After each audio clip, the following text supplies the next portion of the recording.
चलिए हम स्टार्ट कर रहे हैं। कल हमने देखा था कि किस तरह से एक रॉड Mn को किसी चुंबकीय क्षेत्र में यदि चलाया जाता है v वेग से, तो उसके सिरों पर विद्युत वाहक बल प्रेरित हो जाता है, जिससे गतिक विद्युत वाहक बल कहते हैं। गतिक, इसको मैं फिर से एक बार पूरा समझा रहा हूँ। गतिक विद्युत वाहक बल, मोशनल EMF। कल आखिरी में थोड़ा सा दिक्कत हो गई थी। यहाँ पर ये रॉड है Mn जिसकी लंबाई L है, इसे एक समान चुंबकीय क्षेत्र B सदिश में रखा गया है जो तल के लंबवत भीतर की ओर कार्य कर रहा है। और अब हम इस रॉड को V सदिश वेग से बाएं से दाईं ओर चला रहे हैं, एक समान वेग V सदिश से। ठीक है, dt समय पश्चात, अत्यंत सूक्ष्म समय dt के पश्चात ये Mn से M1 N1 स्थिति में पहुंच जाता है। तब इसके द्वारा काटा गया फ्लक्स, चुंबकीय फ्लक्स, वो होगा जो इस क्षेत्रफल से होकर जा रहा है। ठीक है, हम जानते हैं कि E का मान फैराडे के EMI नियम से, यानी विद्युत चुंबकीय प्रेरण के नियम से, E बराबर माइनस डी फाई बटे डी टी होता है, जहाँ फाई का मान कितना होता है B डॉट ए, पढ़ा था आपने। इससे E बराबर हो जाएगा minus D by D T of B dot A. यहाँ पर और आगे हल करें, इसी को मैं थोड़ा सा यही लिख सकता था, B की मॉड एलयू A की modulus into cos zero, क्योंकि दोनों समान दिशा में, ध्यान रखें। B सदिश भीतर की ओर है और A सदिश भी तल के लंबवत भीतर की ओर है, दोनों के बीच होने वाला कोण शून्य अंश है। तो यहाँ पर B mod A mod cos zero के लिए 1 हो जाएगी। इसमें से किस राशि का मान स्थिर है? चुंबकीय क्षेत्र एक समान है, और एक समान चुंबकीय क्षेत्र का मतलब है B मॉड स्थिर है, तो इसलिए B मॉड को बाहर निकाल लेंगे और बचेगा dA अपॉन dt। इसको समीकरण नंबर 1 दे देंगे। और अब इसका dA निकालना है। हम जानते हैं कि dt समय में Mn द्वारा अंतरित क्षेत्रफल, ये चतुर्भुज MN N1 M1 है, जिसको dA से लिख रहे हैं, जो बराबर होगा लंबाई गुणित चौड़ाई, लंबाई गुणित चौड़ाई, क्योंकि आयत है ये। लंबाई का मान L है और चौड़ाई का मान V इंटू डी टी है। ठीक, ये dA हो गया। ये मान 1 में रख देंगे, 1 में रखने पर, तो 1 में जब रख देंगे तो यहाँ हो जाएगा E बराबर minus B mod into dA बटे dt। मैं सीधा लिख देता हूँ L mod into V mod. ठीक है, ये अपने को मिल गया प्रेरित विद्युत वाहक बल का मान। ये 1 में रखने पर इतना आ गया, इसको समीकरण नंबर देंगे 2। ठीक है, इसे सदिश रूप में लिखें, यदि इसे सदिश रूप में B सदिश, L सदिश और V सदिश के अदिश त्रिगुणन के रूप में लिखना पड़ेगा। ठीक है, अदिश त्रिगुणन के रूप में क्यों लिखना पड़ेगा? क्योंकि हम जानते हैं कि E एक अदिश राशि है। ठीक है, फ्लक्चुएट हो रहा है कि E एक अदिश राशि है, विभव B सदिश है, L सदिश है, V सदिश है, तो 3 सदिशों के अदिश गुणनफल से ही हमें E प्राप्त हो सकता है। इसे अदिश त्रिगुणन कहते हैं। तो यदि हम इसे सदिश रूप में लिखना चाहते हैं तो E बराबर हो जाएगा B dot L cross V। ये इसका मान प्राप्त हो जाएगा सदिश रूप में। ठीक, B सदिश, L सदिश और V सदिश, 3 सदिश यदि एक ही समतल में हो तो उनका ट्रिपल डॉट प्रोडक्ट 0 होता है। कुछ विशेष बातें याद रखेंगे कि ट्रिपल डॉट प्रोडक्ट 0 कब होता है? ट्रिपल डॉट प्रोडक्ट, या इसी को हिंदी में बोलते हैं अदिश त्रिगुणन। जिस तरीके से डॉट के लिए नियम थे कि A डॉट B 0 तब होता है जब A लंबवत हो B के, A क्रॉस B 0 तब होता है जब A समानांतर हो B के, वैसे ही अदिश त्रिगुणन 0 होता है जब A B C तीनों कैसे हो, A dot B cross C के बारे में बता रहा हूँ मैं, है ना, इसको बोलते हैं। A B C कैसे हो? समतलीय हो, यानी एक ही तल में स्थित हो। कारण है उसके पीछे, क्योंकि ये जो है ये आयतन होता है समांतर षटफलक का। समांतर षटफलक कैसे लिखते हैं भैया? षटफलक का आयतन, जबकि A सदिश, B सदिश और C सदिश उसकी आसन्न भुजाएं हैं, यानी इस तरीके की 3 भुजाएं हैं। ये A सदिश है, ये B सदिश है, ये C सदिश है, ठीक है, ये तीनों अपने ज्ञात हों तो उनके ट्रिपल डॉट प्रोडक्ट से हमें इसका आयतन निकल जाता है। अब ये तीनों के तीनों एक ही तल में हो जाएं तो षटफलक तो बनेगा ही नहीं, तो आयतन भी कितना हो जाएगा 0। तो याद रखें लॉजिक बेस्ड है, बाय वालों को भी समझ में जाना चाहिए। इसके अलावा ये नंबर 1 स्थिति है। नंबर 2 स्थिति, यदि A समानांतर हो B के, या B समानांतर हो C के, या A समानांतर हो C के, यानी कोई भी दो सदिश समान दिशा में हो, तो ऐसी स्थिति में भी वो कैसे होता है, उनका ट्रिपल डॉट प्रोडक्ट 0 होता है। ठीक, क्यों ऐसा हुआ? क्योंकि वो समतली हो जाएंगे ना, दो ऐसे हैं सदिश और तीसरा ऐसा है, तो ये मिलकर के एक समतल बना लेंगे। ठीक है, तो समतली बोले, दो सदिश समानांतर होने पर बोले, ये सारी स्थितियों में ट्रिपल डॉट प्रोडक्ट कितना होगा? 0 होगा। ठीक है, तो ये याद रखना है अपने को, क्योंकि बहुत से सवालों में सीधा आंसर 0 हो जाता है, हल करने की जरूरत नहीं पड़ती है। सिर्फ इतना बार देखना पड़ता है कि सदिश किस तरह के हैं, एक दूसरे के समानांतर तो नहीं है उनमें। अब इसका सेकेंड पार्ट पे आ जाए अपन, जो कल अपन नहीं कर थे, यहाँ तक मैंने कल किए थे, इसके आगे का हिस्सा मैं आपको बता रहा हूँ। ये वेग v से आगे की ओर खींच रहे हो, इससे प्रेरित धारा I उत्पन्न हो गई है, और जब किसी चालक में, जो कि धारावाही चालक हो, धारावाही चालक, पिछला चैप्टर याद करो, धारावाही चालक को जब किसी चुंबकीय क्षेत्र में रखते हैं तो वह किस बल का अनुभव करता है?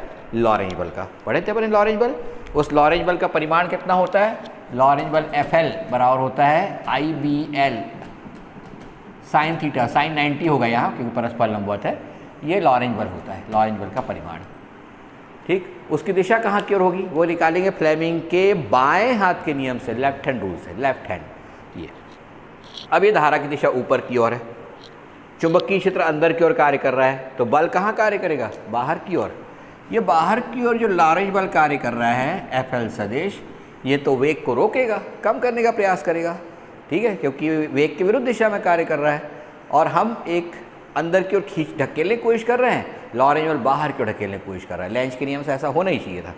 ठीक है, तो यहाँ पर जब अंदर की ओर हम v वेग से लगातार चलाना चाहते हैं, हम चाहते हैं कि चले, लेकिन लॉरेंज बल रोकने का प्रयत्न कर रहा है, तो हमें क्या करना पड़ेगा? हमें लॉरेंज बल को ख़त्म करने के लिए उसके विरुद्ध दिशा में एक बल लगाना पड़ेगा, जिसे बाह्य बल कहेंगे। तो हम किस दिशा में बल लगाएंगे? इस वेग की दिशा में बल लगाना पड़ेगा हमें, F एक्सटर्नल, बाह्य बल, जो परिमाण में किसके बराबर हो? FL के, और दिशा विपरीत हो, तभी वो एक निश्चित वेग v से चलेगा। अदरवाइज v से चलना बंद कर देगा, थोड़ी देर में रुक जाएगा। ठीक है, आपको लगातार जैसे बिल्कुल है कि गाड़ी है एक, ठीक है, पीछे की ओर आ रही है, लेकिन आप उसे ढकेल रहे हो। शुरुआत में खड़ी थी, ढकेलने लगे, धक्के से चले लगी, वो जैसी चले लगी, आपने इंजन स्टार्ट कर दिया, विपरीत दिशा में बल लगाने लगे, तो आपका वेग घट जाएगा, रुक जाओगे, वापस ही भागने लगोगे। लेकिन यहाँ वापस नहीं भाग पाएंगे, क्योंकि जैसे ही अब रुकेगा वो वेग 0 होगा, वैसे ही FL का मान भी कितना हो जाएगा? 0 हो जाएगा। ठीक है, क्यों? क्योंकि धारा का बहना ही बदल जाएगा। ठीक, लेकिन यदि हम लगातार उसी वेग से चलाते रहना चाहते हैं ताकि धारा उतनी ही बने रहे, तो लगातार FL बनेगा, और FL बनेगा तो हमें उसके विरुद्ध दिशा में बाह्य बल लगाना पड़ेगा, जिसका मान परिमाण में किसके बराबर होगा? FL के। तो FL और F एक्सटर्नल, बाह्य बल, ये परिमाण में कैसे होंगे? बराबर होंगे, लेकिन दिशा में विपरीत। अब इसमें हम I का मान रख सकते हैं। आप ध्यान दें, ये समीकरण 2 में E निकला था, लेकिन हम जानते हैं कि I बराबर कितना होता है? E बटे R। E का मान परिमाण के दृष्टिकोण से रख रहे हैं, B mod L mod V mod, और E बटे में हो गया R। ये समीकरण 2 था, ये समीकरण 3 था, और ये धारा का मान जो निकाले समीकरण 4 है उसके बाद। और उसके बाद अपन आ गए इधर कि जैसे ही धारा बहना शुरू होगी, वैसे ही वह रॉड एक लॉरेंज बल का अनुभव करेगा, जो उसे वेग के विरुद्ध दिशा में कार्य करने के कारण उसे रोकने का प्रयत्न करेगा। तब हमें लॉरेंज बल के विरुद्ध दिशा में अंदर की ओर एक बाह्य बल लगाना पड़ेगा, जो परिमाण में बराबर हो, ताकि कुल बल कितना हो जाए? 0, और वो एक समान वेग से चलने लगे। उसका मान IBL साइन थीटा, यहाँ साइन 90 होने के कारण IBL होगा। यहाँ I का मान 4 से रख देंगे, 4 से I का मान रखने पर तो कितना हो जाएगा? F का मान, मैं दोनों को F बोल दे रहा हूँ, I के लिए BL भी है और ये BL है, तो मल्टीप्लाई होकर हो जाएगा B square L square V mod के बटे R, जो बहुत महत्वपूर्ण सूत्र है, सवाल हल करने के लिए इसका उपयोग होता है। अपने MP बोर्ड में तो इतने कठिन सवाल आते, इतने कठिन आर्टिकल आते ही नहीं है। ठीक है, अपने को तो सिर्फ यहीं तक आता है। ठीक है, लेकिन हमको इसके आगे के 3 स्टेप याद रखना चाहिए, क्योंकि सवालों में इसका उपयोग होने वाला है, JEE और नीट के। तो ये सवाल, समीकरण नंबर कौन सा हो गया? 5। ठीक। तो 4 के बाद में आप यहाँ जाएंगे और यहाँ से नीचे आएंगे, ठीक। तो इसका मैं शॉर्ट ले रहा हूँ जो आपको क्लासरूम में मिल जाएगा, ठीक है। सिर्फ इतने पूरे का ले लो क्योंकि ये भी अपन इसके बाद समझाने वाले हैं। ले लिए, चलिए हमने ये भी देख लिए कि उसकी दिशा फ्लेमिंग के दाएं हाथ के नियम से ज्ञात करते हैं, लेकिन जब प्रेरित धारा बहने लगती है तो उसका परिमाण वो समीकरण 4 से निकला हुआ है। लेकिन प्रेरित धारा के कारण उस पर लॉरेंज बल कार्य करेगा जो अंदर की ओर ले जाने का विरोध करेगा, तो हमें लगातार अंदर की ओर ले जाने का विरोध करेगा, तो हमें लगातार अंदर की ओर ढकेलते रहने के लिए बाह्य बल लगाना पड़ेगा। उस बाह्य बल का मान हमने निकाल लिया B²L² V के बटे R। याद करें ना सूत्र को, B²L² V के बटे R, क्योंकि हम उसको अक्सर B देता है, L देता है, V देता है, R देता है, बोलता है कितना बल लगाना पड़ेगा रॉड पर ताकि एक समान धारा I उत्पन्न होती रहे, ठीक। तो ये वाला हो गया मोशनल एवं गतिक विद्युत वाहक बल। ये जब हो गया तो इसके बाद अपन पढ़ने वाले हैं भंवर धाराएं या फोकाल्ट धारा। फोकाल्ट नाम के साइंटिस्ट ने बताया था, इसलिए फोकाल्ट धारा। ये बाकी हिस्सा मिटा दूं मैं अब, ठीक है। और भंवर धारा या कुछ बुक्स में फोकाल्ट धारा ये भी कहा गया, कुछ में फोको धारा कहा गया है, एल का प्रोनाउंस नहीं किया है, ठीक है। एडी करंट इंग्लिश में बोलते हैं। और फोकाल्ट करंट,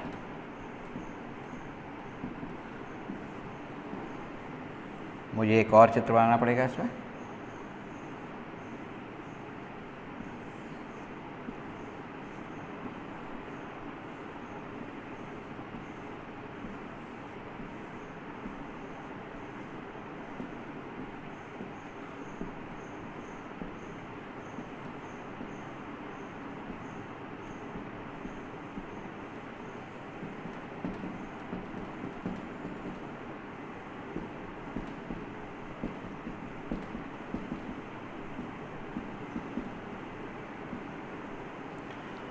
ये किसने सबसे पहले देखा? फोकाल्ट नाम के साइंटिस्ट ने सबसे पहले देखा। उसने क्या किया, धातु के एक टुकड़े को लेकर के चुंबकीय क्षेत्र में, अब ऐसा है कि चुंबक के बारे में पता चल चुका था, चुंबक मिल चुके थे, लोग ढेरों प्रयोग करते थे। तो हमारे पास में यदि चुंबक दे दी जाए तो पता नहीं क्या क्या करोगे, कहीं लोहे से चिपकाओगे, ठीक है, कहीं गर्म पानी में डालने की कोशिश करोगे, क्या इफेक्ट पड़ रहा है। यानी हर कोई अपने अपने हिसाब से उससे प्रयोग करना शुरू कर ही देता है। साइंटिस्ट लोग ज़्यादा अच्छे तरीके से एक वेल प्लान तरीके से करते हैं, ठीक है, लेकिन करते वही हैं जो अपन करते हैं, ठीक। हम वेल प्लान नहीं रहता है, कुछ भी करना शुरू कर देते हैं, ठीक। तो फोकाल्ट जो है उसने भी ये करना शुरू किया। उसने क्या किया कि चुंबकीय क्षेत्र लिया और उसमें एक लोहे के टुकड़े को या एल्यूमिनियम, उसने एल्यूमिनियम का टुकड़ा लिया था, उससे उस चुंबकीय क्षेत्र में तेज़ी से चलाना शुरू किया, रैंडमली किसी भी दिशा में। थोड़ी देर में उसने पाया कि वो एल्यूमिनियम का टुकड़ा गर्म हो गया, ठीक है। उसने प्रयोग कई तरीके से दोहराए, ठीक, यानी चुंबकीय क्षेत्र को अभी उसने स्थिर रखा था और वस्तु को इधर उधर गतिशील किया था। फिर उसने एसी लगा दिया उस चुंबक को बनाने के लिए, एसी अल्टरनेटिंग करंट, तो चुंबकीय क्षेत्र लगातार बदलते गया और उसको स्थिर कर दिया एल्यूमिनियम के टुकड़े को, तब भी वो गर्म हो गया। अब चूंकि ये एल्यूमिनियम का टुकड़ा था जो लौह चुंबकीय नहीं है, लेकिन तब भी उसमें गर्म होने का गुण आ रहा है। गर्म कोई वस्तु कैसे होती है? पीट के, मार के या गर्म करने के लिए ऊष्मा दे करके। यहाँ तीनों चीज़ें नहीं हो रही हैं, उसके बावजूद वो गर्म हो रही है। तो जूल तब तक बता चुका था कि जब भी किसी भी वस्तु में, किसी कंडक्टर में, किसी चालक वस्तु में धारा प्रवाहित की जाती है तो उसके कारण ऊष्मीय प्रभाव उत्पन्न होता है, ठीक, और उसके ऊष्मा का मान I²R/T होता है। तो यहाँ पर फोकाल्ट का कहना था कि इसके अंदर कोई ना कोई धारा उत्पन्न हो रही है, ठीक है, जो प्रेरित धारा है, ठीक, लेकिन लोहा नहीं है, ये लौह चुंबकीय पदार्थ नहीं है, उसके बावजूद हो रही है। तो धातु के इस टुकड़े को जब परिवर्तनशील चुंबकीय क्षेत्र में रखें या एक स्थिर चुंबकीय क्षेत्र में लगातार गतिशील कराएं तो उसके भीतर संपूर्ण आयतन में प्रेरित धाराएं उत्पन्न हो जाती हैं। इन्हें फोकाल्ट धारा नाम दिया गया प्रारंभ में। बाद में और अध्ययन किया अलग अलग सारे वैज्ञानिकों ने और पता लगाया कि उनका आकार इस तरह का होता है। यदि चुंबकीय क्षेत्र रखा हुआ है परिवर्तनशील, टी के साथ बदलने वाला, समय के साथ बदलने वाला, तो इसके अंदर ये भंवर धाराएँ या धाराएँ उत्पन्न हो रही है जो बंद वृत्तीय लूप के रूप में होती है, ठीक। बंद वृत्तीय लूप जो है संकेंद्रीय होते हैं, उनका केंद्र एक ही होता है, ठीक। बिल्कुल उसी तरह दिखाई देती है या प्रतीत होती है जैसे पानी में उत्पन्न होने वाले भंवर। जब पानी तेज गति से बहता रहता है और रास्ते में कहीं अवरोध आ जाते हैं तो आपने देखा होगा अवरोध के ठीक आगे गोल गोल पानी बहना शुरू कर देता है, ठीक। अक्सर ऐसा बोलते हैं कि वो खतरनाक जगह होती है क्योंकि वहाँ लगातार गोल गोल घूमने के कारण पानी काफ़ी अंदर तक ज़मीन को छेद कर देता है। पियर्सिंग इफेक्ट कहलाता है। और यदि आदमी उसमें घुस जाए तो उसे आजू बाजू की जो गहराई है उससे काफ़ी ज़्यादा गहराई होने के कारण वहाँ का सही गहराई का अता पता नहीं रहता और अक्सर लोग उसमें डूब जाते हैं। वो भंवर कहलाते हैं, भंवर में फंसना कहलाता है। ठीक है, यहाँ पर चूँकि उससे कोई लेना देना नहीं है, इसमें नहीं फंसता कोई। ठीक है, लेकिन चूँकि इसके आकार जो हैं ठीक पानी में उत्पन्न होने वाले भंवरों की तरह थे, एडीज के तरह थे, इसलिए इनका नाम दिया गया भंवर धारा। ठीक है, ये भंवर धाराएँ जो हैं ये लेंज का नियम का पालन कर रही थी, मतलब उसी कारण का विरोध कर रही थी जिसके कारण उत्पन्न हो रही थी। ठीक है, यानी हम चुंबकीय क्षेत्र को बढ़ाएं तो इनका जो चुंबकीय क्षेत्र है बनने वाली इन धाराओं के कारण वो बाह्य चुंबकीय क्षेत्र को घटाने का प्रयत्न करता है। यदि बाह्य चुंबकीय क्षेत्र को घटाएं तो इनकी दिशा बदल जाती है एडी करंट की इस तरह से कि बाह्य चुंबकीय क्षेत्र को बढ़ाने का प्रयत्न करेगी। इसे हम गतिशील कराएं किसी एक दिशा में तो इसके ऊपर एक ऐसा बल या बलागुण कार्य करने लगता है जो उसे आगे पीछे ले जाने का, यानी जिस दिशा में आप ले जा रहे हो उस दिशा में ले जाने का विरोध करने लगता है। ठीक है, तो ये एडी करंट या भंवर धारा पूर्णतः लेंज के नियम का पालन करती थी और ये संपूर्ण आयतन में उत्पन्न हो रही थी, संपूर्ण आयतन में। ठीक है, यानी उसके आयतन का मान जितना ज़्यादा होगा धातु का, भंवर धारा उतनी ज़्यादा होगी। ठीक है, इतनी ज़्यादा कि कई बार ये उसके मेल्टिंग पॉइंट या उसके गलनांक तक उसके तापमान को ले जा सकती है। ठीक, और यही कारण है, इसके अलावा और भी कारण है। पहले दूसरी चीज़ और समझ लिए, तो भंवर धारा हो गई। इसके अवगुण क्या दिख रहे हैं आपको? पहला अवगुण तो ये दिख रहा है कि इसमें ऊष्मीय ऊर्जा के रूप में ऊर्जा का क्षय हो रहा है। ठीक है, जो हमें प्राप्त नहीं होता। हालांकि यही गुण हम बाद में इंडक्शन फर्नेस या प्रेरण भट्टी बनाने में काम में भी लाएंगे। इसी गर्माहट से जो इसमें उत्पन्न हो रही है हम धातुओं को पिघलाएंगे। ठीक है, लेकिन अभी हम देख रहे हैं इसके दोष। आप जानते हैं कि ट्रांसफार्मर हो या फिर जनरेटर हो या फिर इंडक्शन मोटर, कोई भी जितने भी विद्युत उपकरण हैं, यदि मोटर बोले या पंप बोले तो उसके अंदर वाइंडिंग होती है, कॉपर की वाइंडिंग, और वो किसके ऊपर लिपटी होती है? नर्म लोहे के एक कोर के ऊपर। ठीक है, नर्म लोहे का कोर के ऊपर लिपटी होती है। धारा जब बहेगी और चुंबकीय क्षेत्र बनेगा तो चुंबकीय क्षेत्र स्थिर नहीं होता है। एसी से जोड़े हो तो लगातार बदलता हुआ होता है। तो उस बदलते हुए चुंबकीय क्षेत्र में हमने क्या रख दिया है? नर्म लोहे का टुकड़ा। तो उससे भंवर धारा उत्पन्न होगी और उस भंवर धारा के कारण उसमें ऊष्मीय ऊर्जा उत्पादित होने लगेगी। बहुत गर्म हो जाता है, आपने कभी हाथ लगा के देखे होंगे मोटर वगैरह के, जो मोटर जो होती है उसको, तो काफ़ी गर्म हो जाती है।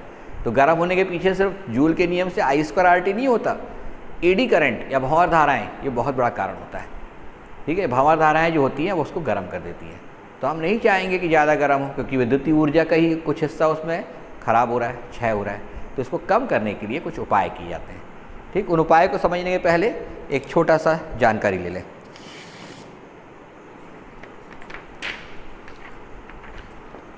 ये कागज़ आपको दिखाई दे रहा होगा, इसमें सबसे बाहरी, मान लो अपन एक वो लिया क्या धातु का टुकड़ा, और धातु के टुकड़े को काटा। ठीक है, तो काट के ऐसे एक परत निकल जाएगी। उस परत पर हमने देखे कि धारा की दिशा किस तरीके की है, भंवर धारा। तो भंवर धारा इधर से देखने पर आपको जो दिखाई दे रही है, एरो बनाया हो मैंने यहाँ पर, बीच में कुछ निशान गलत पड़ गए हैं, ये एरो बनाया हो, ये किधर की ओर है? ये घड़ी के चलने के विरुद्ध है, एंटी क्लॉकवाइज। लेकिन यदि इसी को मैं इधर से देखूँ, इधर से, तो इसकी दिशा क्या होगी? क्लॉकवाइज, घड़ी के चलने की दिशा में। यानी एक ही सतह पर बाहर की ओर और अंदर की ओर जो भंवर धारा की दिशा है एक दूसरे के विपरीत है। ठीक, इसी का उपयोग करते हुए इसको दूर करने का कार्य किया गया। क्या किया गया उसके लिए? बजाय एक इतने बड़े गुटके के या इतने बड़े लोहे का टुकड़ा लेने के, पुस्तक के बराबर, ठीक है, हमने अलग अलग शीट्स दी, वो इस आकार की थी। ये इस प्रकार की धातु की या नर्म लोहे की एक शीट ली गई जो कि 2 L आकृति की, L आकृति दिख रही है ये, और दूसरी L आकृति ये दिख रही है। 2 L आकृति की पट्टियों को यहाँ और यहाँ ज्वाइन करके इसको पंच करके बनाया गया। ठीक है, और इससे अपने को इस तरीके खोखला आयताकार या खोखला वर्गाकार इस प्रकार का एक पतली पट्टी मिली है। ठीक उसी प्रकार की एक और पट्टी किसकी लेते हैं? कुछ चालक पदार्थ जैसे कागज़, प्लास्टिक, रबर, अभ्रक, या फिर कई बार पेंट या वार्निश ही कर देते हैं। हमारे घर में जो ट्रांसफार्मर होगा छोटा एडाप्टर के अंदर वाला, उसे पेंट या वार्निश ही लगा देते हैं। ठीक है, उसको लगा देते हैं और उसके ऊपर दूसरी लोहे की पट्टी चिपका देते हैं, बिल्कुल इसी आकार की।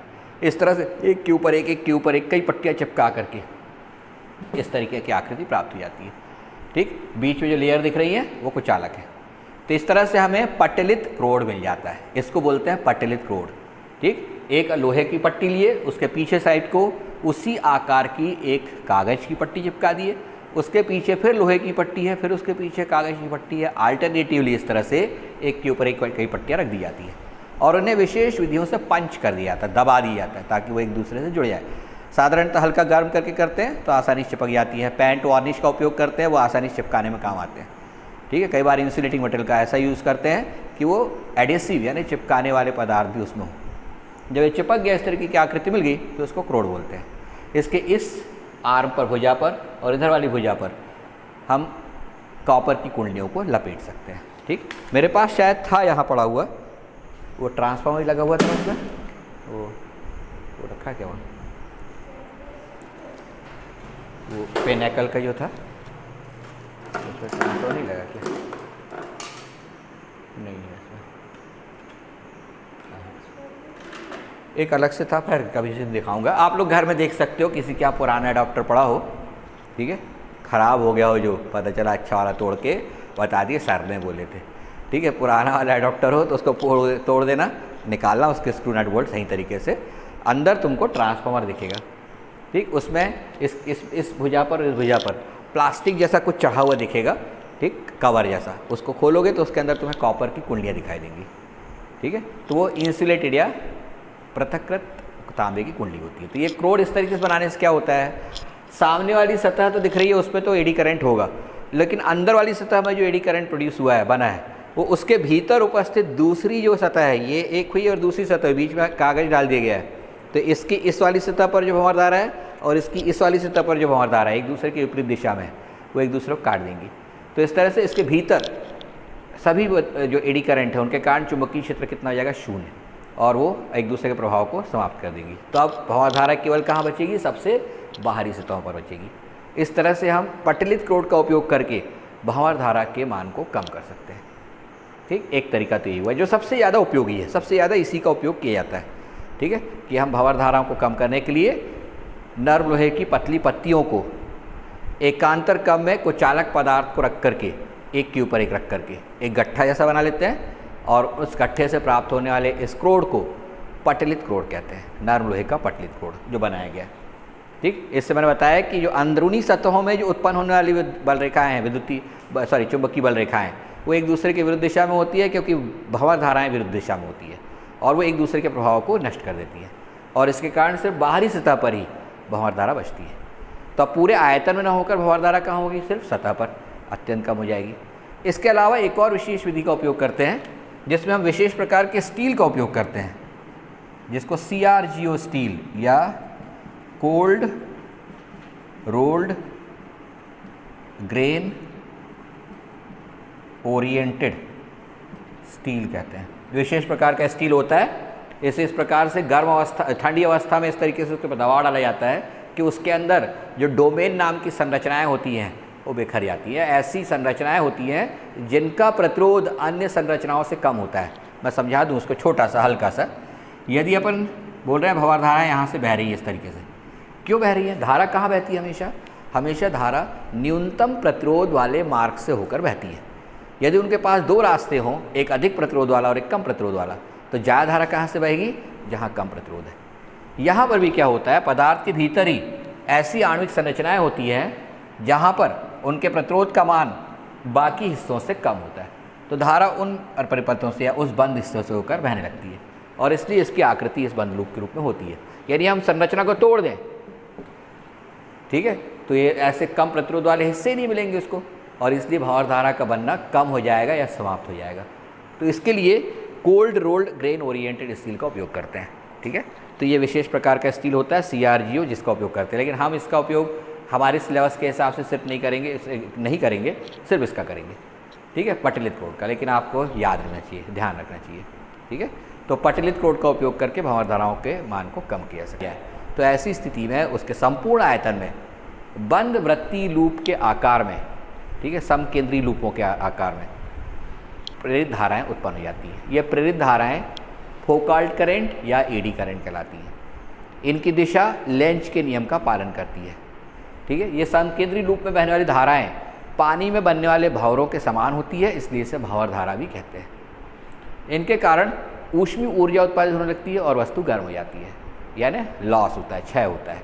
इस क्षय को कम करने के लिए भंवरधाराओं के मान को कम करने के लिए हम पटलित क्रोड का उपयोग करते हैं। कोर बनाने के लिए या तांबे के तार कुंडी लपेटने के लिए हमेशा पटलित क्रोड का उपयोग करते हैं। कैसे बनाते हैं? बताया गया इस तरीके से कि हम इस तरह से 2 एल आकृति की पट्टियों को लेकर जोड़ करके एक खोखला जो है वर्गाकार आकृति प्राप्त करते हैं धातु की, नर्म लोहे की। इसके ऊपर इसी आकार की दूसरी कुचालक पदार्थ की पट्टी रखेंगे। कुचालक पदार्थ कौन कौन से होते हैं? Plastic, paper, mica, paint, varnish भी लगा सकते हैं सीधे। जो छोटे वाले होते हैं ट्रांसफार्मर हमारे अडॉप्टर के अंदर मिलेंगे, उसमें कोई प्लास्टिक नहीं होगा, उसमें सीधे पेंट रहता है।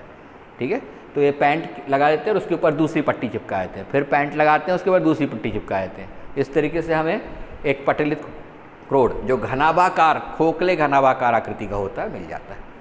इससे क्या होता है? आंतरिक सतहों में उत्पन्न होने वाली भंवरधाराएं परस्पर विपरीत दिशा में होने के कारण एक दूसरे के प्रभाव को समाप्त कर देती हैं और अब भंवरधारा केवल सबसे बाहरी सतह पर होती है।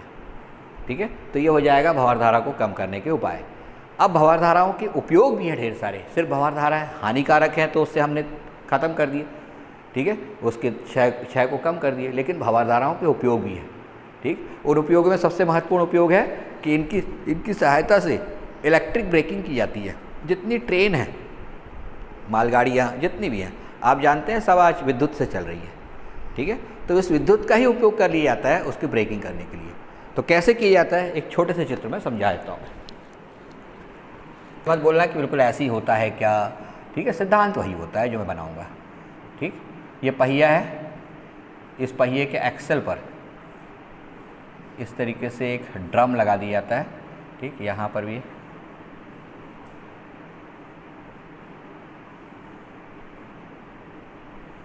ठीक। आपको पता है कि पहिए किसके बने होते हैं भाई? ट्रेन के पहिए लकड़ी के तले वाले नहीं होते, धातु के बने होते हैं। ठीक है, लोहे के नहीं बनाएंगे तो पिचक ही जाएंगे, वो इतना वजन सहन नहीं कर सकते।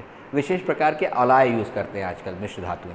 ठीक है, जिनके ऊपर ऊष्मा का, क्योंकि गर्म होते हैं जब चलते हैं तेज गति से ट्रेन तो उसके चक्के गर्म हो जाते हैं। तो पुराने ज़माने में ज़्यादा स्पीड से जब ट्रेन चलती थी और ज़रा सा स्पीड कम होती थी, ठंडा होने के कारण जकड़ लेती थी पटरी को।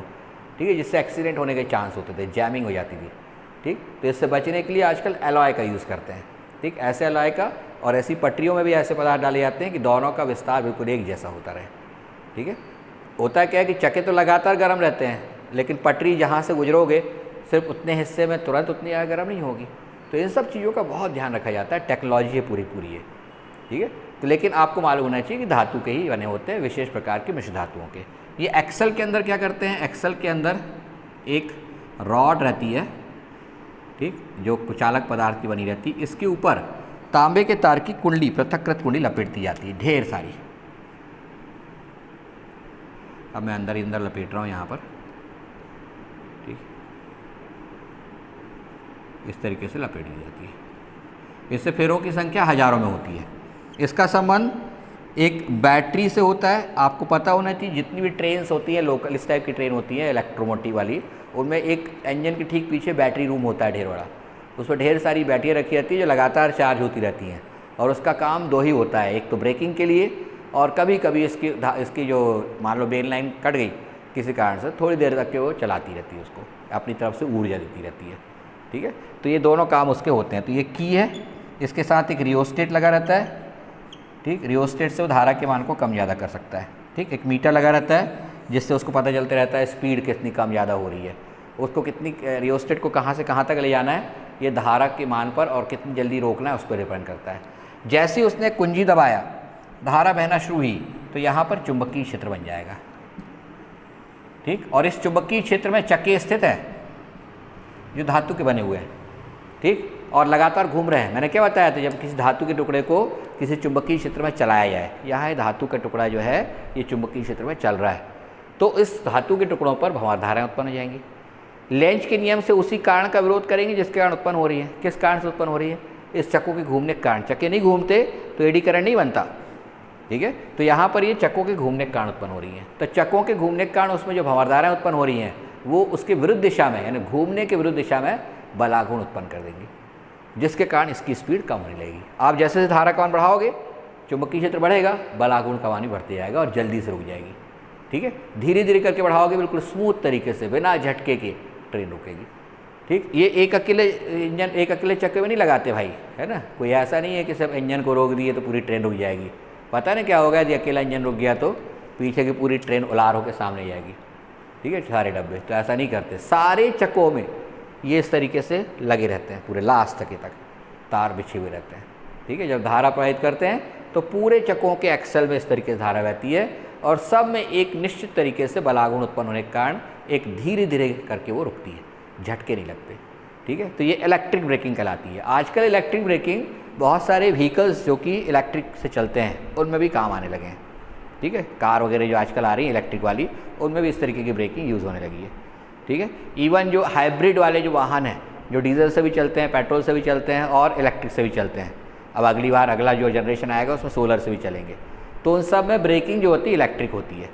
ठीक है, क्योंकि इसमें स्मूथ बिल्कुल धीमी गति से धीरे धीरे करके रुकती है, झटके नहीं लगते। तेज़ भी रोकना हो तो आप ज़्यादा धारा प्रवाहित कर दो, इमरजेंसी जल्दी रुक जाएगी वो।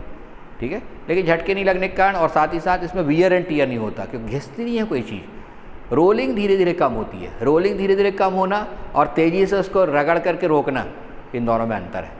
ठीक है, तो रगड़ने वाली कोई चीज़ ना होने के कारण इसमें वियर एंड टीयर जो होगा चक्कों का वो न्यूनतम होगा। यही कारण है कि आज फ्यूचर जो है इसी प्रकार की ब्रेकिंग का है। ये इसका एक उपयोग है। ठीक है, अच्छा लगा होगा, इस उपयोग का भी चित्र मैं बना करके डाल दूंगा। ठीक है, और अब इसके बाद अपन कल इसके और उपयोग हैं वो देखेंगे। ठीक, ढेर सारे उपयोग हैं। लास्ट टॉपिक है इलेक्ट्रोमैग्नेटिक इंडक्शन पार्ट 1 का। ठीक है, उसके बाद पार्ट 2 चालू होगा। आप लोग हम लोग इतनी गति से आगे बढ़ रहे हैं तो आप भी थोड़ा घर में बैठ करके बुक्स से पढ़ें। ठीक है, प्रबोध की बुक मार्केट में आ गई है और भी दूसरी बुक्स मार्केट में आ गई है, उनको लें, उनको लेकर के उनको पढ़ना शुरू करें।